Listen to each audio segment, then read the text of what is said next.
MARKUS chapter 15 verse 1 आर बेरे फुंजानि गाहाय दौरिफोर गागिफोर आर आयेन गोरोंफोर बे जाबाय दरबारनि फारिया लरिया मानिया सानज्लायनानै जिसुखौ खानानै पिलातनो गथायहैदों।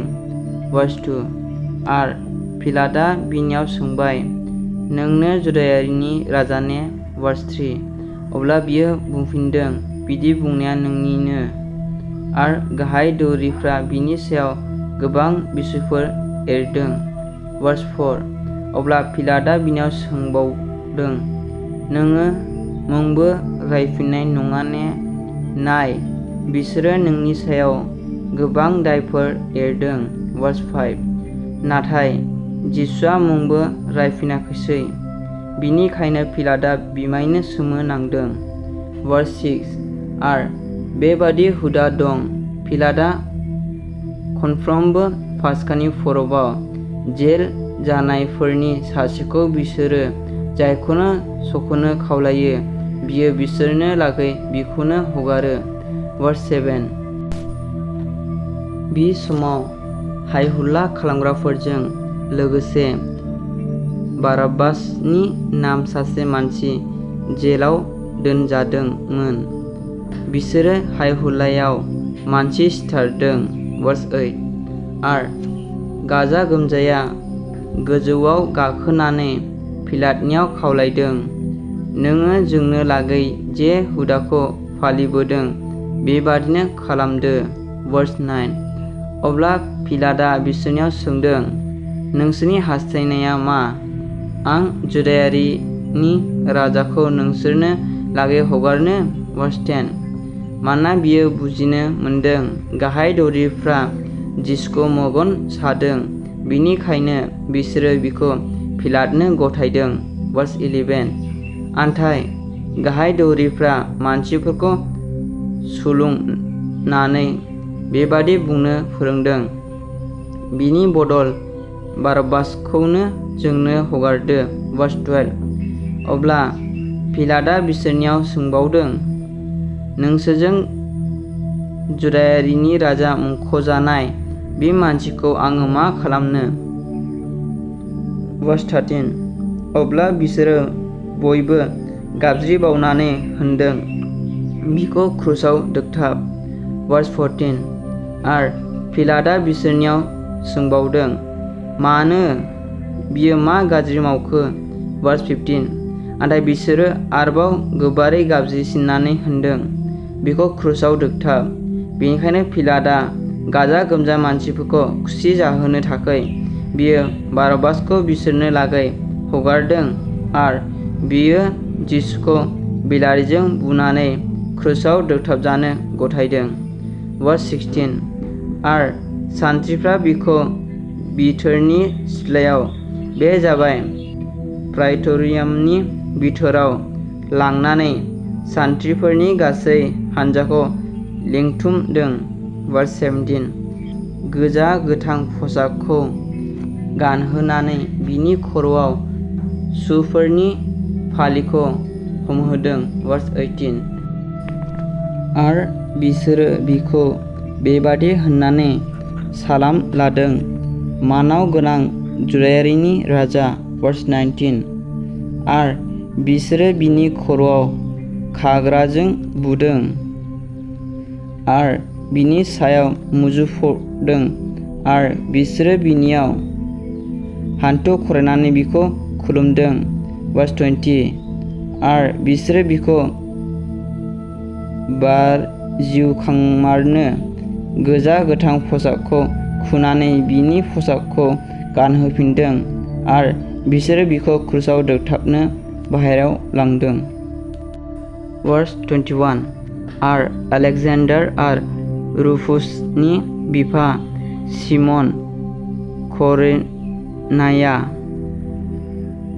गामिनिफ्राय फैनानै बे लामाजों थाबायलांदों अब्ला बिसोरो बिखौ बेगार हमनानै जिसुनि क्रुसखौ ब्रा ब्रा बानहोदों। verse 22 बिसोरो गलगथानि नाम दाबसे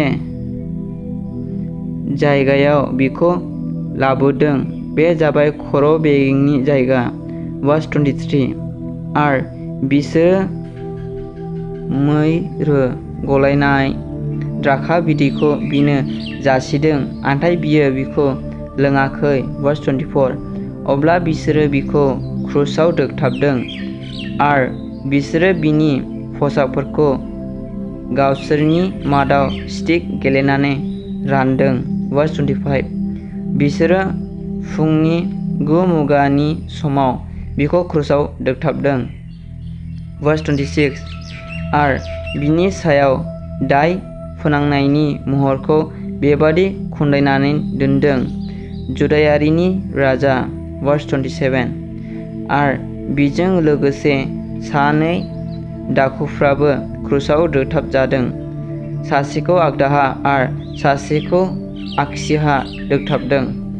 भार्स 28 अब्ला शास्त्रनि बाथ्राया जाफुंबाय, बियो आयेन बारसिग्राफोरजों सानफाजादों।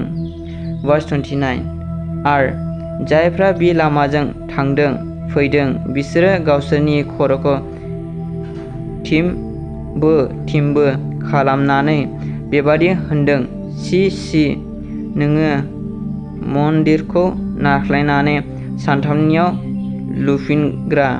भार्स 30 नोङो गावखौ बासायनानै क्रुसनिफ्राय नामिबोदो, गाहाय दौरिफोर आरो आयेन गोरोंफ्राबो। भार्स 31 बिसोरबो गावजों गाव बेबादि बारजिउनानै होनदों, बियो गुबुनफोरखौ बासायदों, गावखौ मानो बासायनो हायाखै।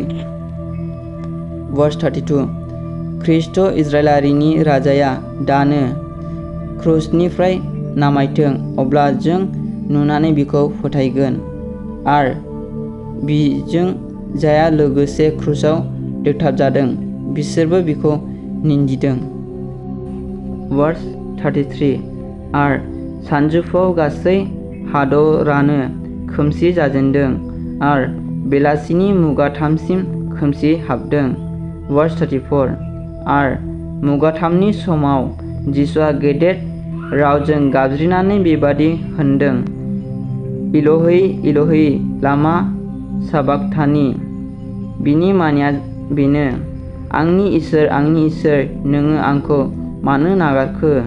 भार्स 35 आरो जायफ्रा खाथियाव गसंनानै दं बिसोरनि खायसेया बिखौ खोनानानै होनदों, नै बियो एलियाखौ गाबज्रिदों। भार्स 36 आरो बिसोरनि सासेया खारलांनानै स्पन्जखौ गोखै बिदैयाव सोमदों आरो खाग्रायाव थुनानै फैफिननानै बिनो दौहरदों आरो होनबाय, दे नायनि एलिया बिखौ नामिहोनो फैगोन ना फैया। भार्स 37 आरो जिसुआ गोबारै गाबज्रिनानै जिउ हरदों। भार्स 38 आरो अब्ला मन्दिरनि पर्दाया गोजौनिफ्राय थालासिम खावनै जिखावदों। भार्स 39 आरो बिनि खाथियाव गसंनाय सासे सुबिदारा बिनि जिउ हरनायखौ नुनानै बेबादि होनबाय, सैथोयै इसोरनि बिसा हौवाया बेनो थार। भार्स 40 आरो हिनजावफ्राबो गोजानाव गसंनानै नायदों, बिसोरनि मादाव मागदालानि मारियाम। भार्स 41 आरो गदाइ जाकब आरो जसेफनि बिमा मारियाम आरो साल'मे जिसुआ गालिलाव थानाय समाव जायफ्रा बिजों थाबायफानानै बिखौ दाव दाव खालामदों आरो गुबुन गुबुन हिनजावफोरबो दंमोन, बिसोरबो बिजों जेरुसालेमाव फैफादों।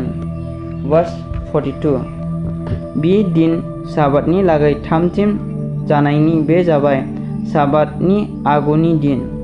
भार्स 43 आरो बिलिफां जानोसैयाव